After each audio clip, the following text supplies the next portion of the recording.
Hello everyone, Radhe Radhe. कैसे हो आप सभी? आशा करती हूँ सब बढ़िया से होंगे। तो आज का वीडियो बहुत खास होने वाला है क्योंकि मैं बताने वाली हूँ सावन माह के लास्ट डे आपको पूजा कैसे करनी है।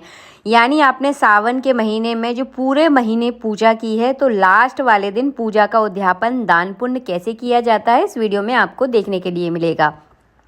सबसे पहले आप एक बात का विशेष ध्यान रखिएगा कि आपने पूजा कहाँ पर की है। आपने अपने घर के मंदिर में पार्थिव शिवलिंग बनाकर पूजा की है तो आपको वहीं पूजा करनी है। मंदिर में की है तो वहाँ पर लास्ट डे पूजा करनी है। जैसे कि मैंने जो है ना इस बार सावन के महीने में समी के वृक्ष के नीचे शिवलिंग बनाकर पूजा की थी, तो मैं वहीं पर जो है ना उद्यापन करूँगी सावन मास का। आज की वीडियो में बताने वाली हूँ कि अगर आपने बेलपत्र के नीचे सावन मास में पूजा की है तो आखिरी दिन आप उद्यापन भी उसी जगह करें। तो बहुत ही सरल तरीका है, कहीं पर भी करें लेकिन पूजा की विधि सेम ही रहेगी। तो सबसे पहले आपको क्या करना है, आटे से चौक पूर लेना है। उद्यापन किस समय करना है, तो ये पूजा आपको सुबह के समय करनी है क्योंकि आज त्योहार वाला दिन होता है, बहुत सारे हमें काम होते हैं। तो मैं आपको बहुत सरल तरीका बताऊंगी, सुबह के समय ही आप इस पूजा को कर ले। उसके बाद आप कुछ भी खा पी सकते हैं। अगर आपने सावन मास का अगर व्रत भी किया है तो भी आप सुबह के समय ही पूजा करें। तो मैंने चौक पूरा है, चौक के ऊपर मैंने थोड़े से चावलों का आसन दे दिया है।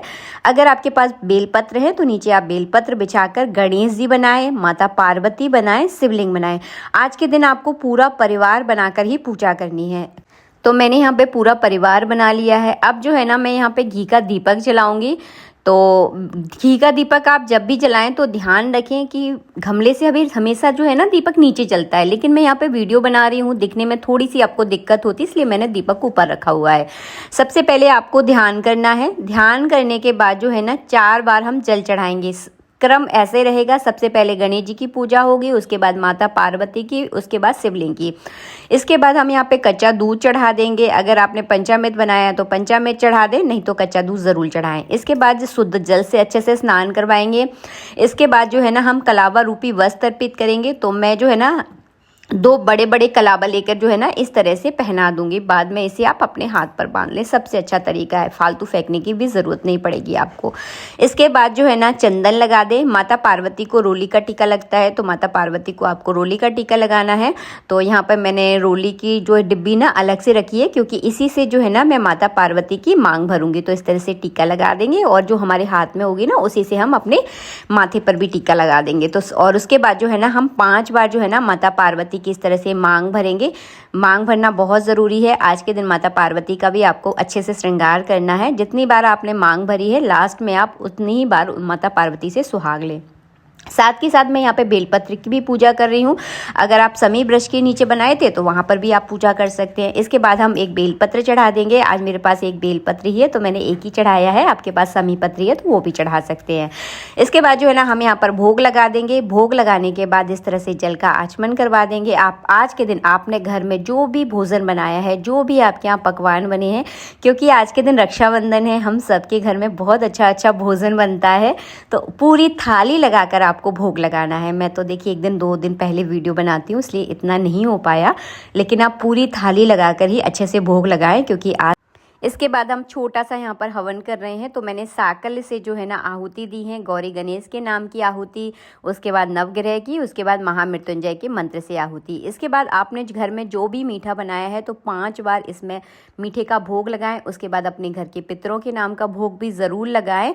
पितरों के नाम का भोग लगाना बहुत आवश्यक है। जब भी कोई तीज त्यौहार होता है तो पितरों के नाम का भोग हमें ज़रूर लगाना चाहिए।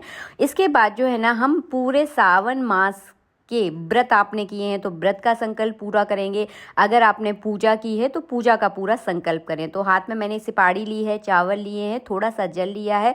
अब इसके बाद जो है ना अपना नाम, गोत्र, जगह का, स्थान का नाम और आपकी जो विशेष मनोकामना है वो मनोकामना बोलते हुए जो है ना संकल्प को जो है ना पूरा करना है। और इस व्रत में, इस पूजा में आपसे जो भी कमियां हुई हैं उस कमियों के लिए जो है ना भगवान शिव, पूरे शिव परिवार से जो है ना क्षमा याचना करनी है। ये है दान की सामग्री।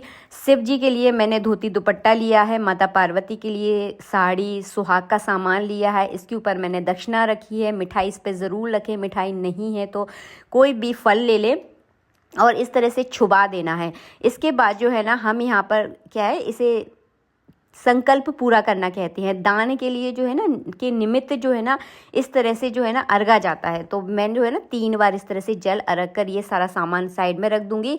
आज के दिन हो सके तो अब वैसे तो देखिए पूर्णिमा का दिन है, आज के दिन जो है ना हमारे घर में हमारे मेहमान तो आएंगे ही, हमारी नंद भानेज आएंगी, तो उनको जो है ना ये सारा सामान दे दें।